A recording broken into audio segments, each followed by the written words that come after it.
I want to thank you, Pastor Wilson and Sister Wilson, and our church families, members of Hilltop Baptist Church.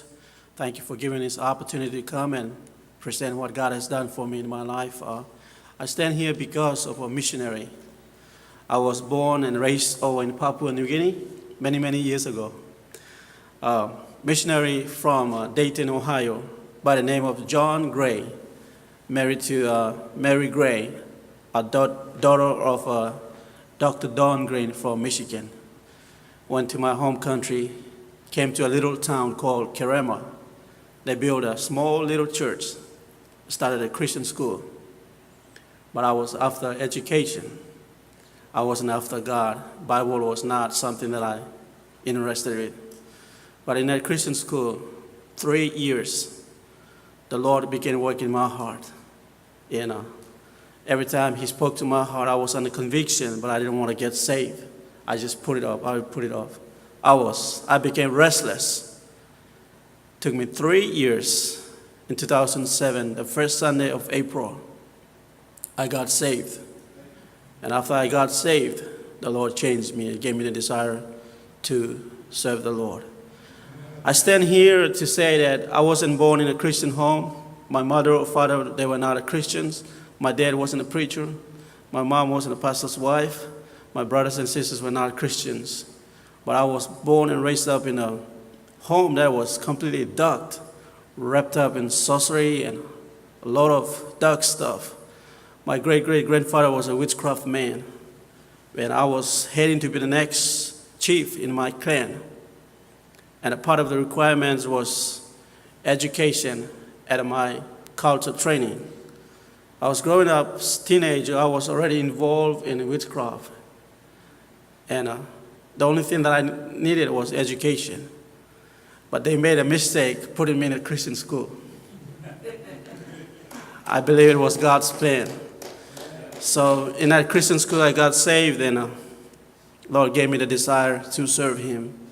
After I got saved, I worked with the missionaries, did a full-time visitation, outreach, worked with the missionaries, preached some, and then Lord opened a door to come to the state in Bible college in 2011.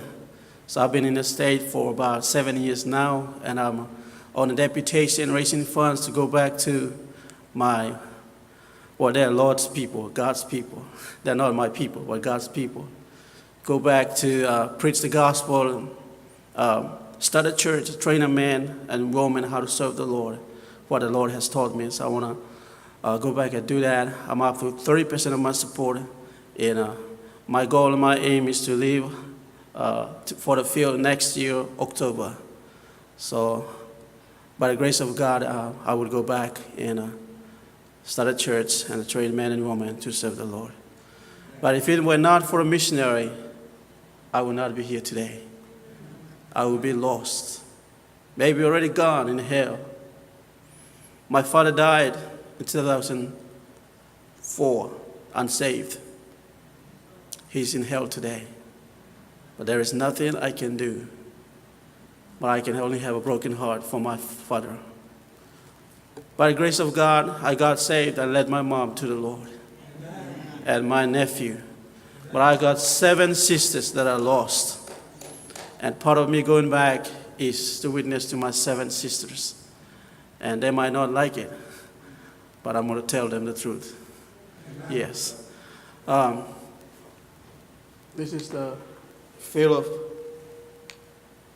Papua New Guinea. It's right above Australia on a map. It's one of the biggest, largest islands in the Pacific. There are 3 types of islands, Micronesia, Polynesia, and Melanesia. So Papua New Guinea is under the Melanesia. So Papua New Guinea has it's a beautiful country, but it speaks about 860 plus different dialects. I'm still learning to speak English. Sometimes Ohio English kind of doesn't work right with Kentucky English. So I can only speak my dialect, local native dialect, plus I speak Pidgin, and then English, and then Motu. but everybody speaks English, so it'll be okay. So this is a picture of Papua New Guinea. Papua New Guinea has about 8,463,387 people, the population.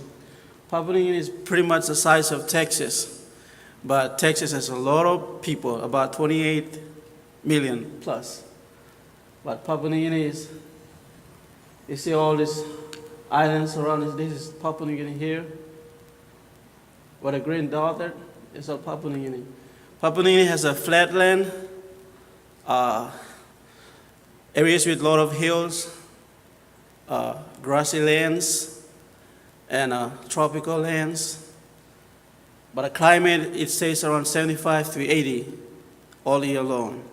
Papua New Guinea has only two weathers, dry and rainy. Thank God Papua New Guinea don't have snow. So that's all what Papua New Guineans have. This is the Christian school that I got saved. And this is me standing here. I used to be good looking, but now I'm old. I got saved and graduated in the Christian school, and I taught in the Christian school. It was an ACE school, so it was a good program. So this is the ministry that I work with the missionaries. Now when I go back, I will still be part of this ministry. It's a Christian school, still goes on, and I will be part of that ministry too. City behind here is the Papua New Guinea. About 6 million people live in the city. Right now in the city we have like multicultural. We have Asians, we have Europeans, we have Australians, we have USAs there. We have, I think, few Hispanic people there. And, but the country, it's growing. And there's a lot of Indians too, and New Zealanders. So the country is growing. But in the cities, it's pretty much like downtown Cincinnati. There's a lot of troubles there too. And this is the college that I went to, Marietta, Ohio. It's a small college, but they help train men and women who wants to serve the Lord in the ministry. This is the whole view of the capital city. Over here, this is the football, rugby league stadium. Papua New Guinea, they love sports. The biggest sports they worship is rugby league. And rugby league is pretty much same like football, American football. And this is part of it. But I take it back, about 400 million people live in the capital city.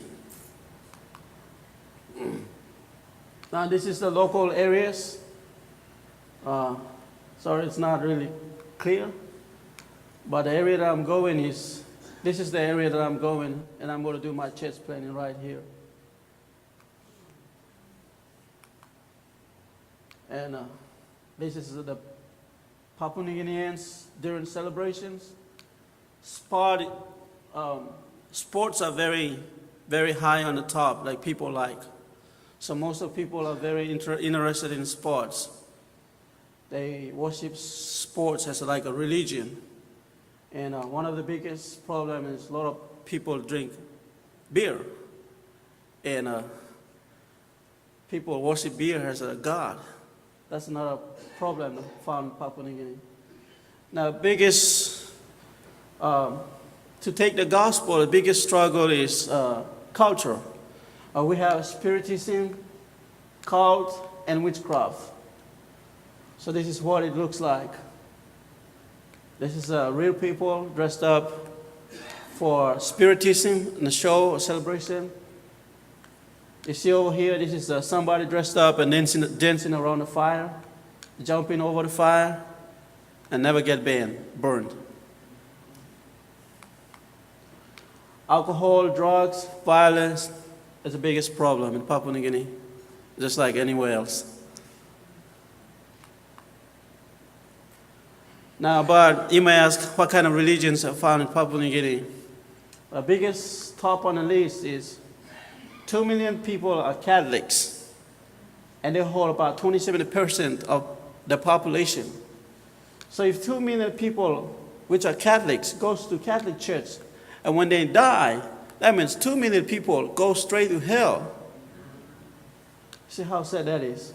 And after that is Lutheran Church, holds about 18.4%. Seventh-day Adventists holds about 12.9% of the population.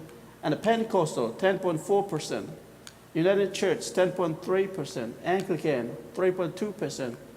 Salvation Army, they all go in and do services like health and offer gifts and help or run Christian schools. But I don't really, from my experience that I've seen, they don't really present the gospel. And see, Baptists, about 2.8%.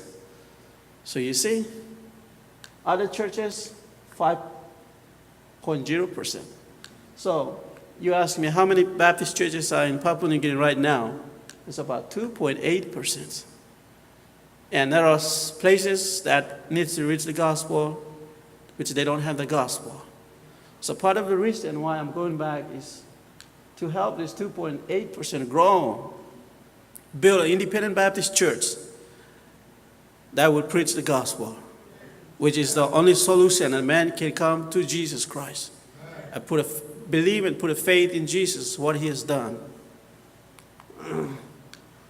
Romans 6:23, the Bible says the wages of sin is death. It doesn't matter whether a best athletic player, best musician, whatever good background of life that people come from, but when they die, they're all gonna die. And if they die without Jesus, they're going straight to hell. So behind these pictures, I put tombstones around. This tomb graveyard, it's in Papua New Guinea.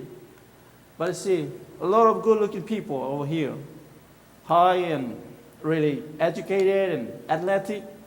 But if they die, they're all going to hell. They will die, stand before God. And if they stand before God without Jesus, never believed in him, then they will spend their life in hell. So part of the reason that I'm going back is preach the gospel. From Papua New Guinea, born and raised there, I know my culture, I know my people, and I'm sure God be able to use me because I know the language, I know the culture, and God be able to use me, help me preach the gospel, nothing but the gospel. The only hope of Papua New Guinea, and like any other place, is the gospel of Jesus Christ. Isaiah 6:8 said, who will go for us? And I like what Isaiah said. I will go. And the Lord says, go and tell these people. And Isaiah said, how long? Until there's nothing left. So my goal is church planting, preaching the gospel, which is the major aspect of missionary. Training men and women for God's use. Open air preaching is very popular. Jail Bible studies, which I did that when after I got saved, I stayed with a missionary. I would go up to the jail and get all the men in the jail and teach them. Taught them the Bible, and I left that ministry, came back. So when I go back, I will pick up that ministry again. Evangelism, children and youth ministry. Our work is great, but I cannot do it by myself. And I believe you praying for me will do much. I'm just a man like you.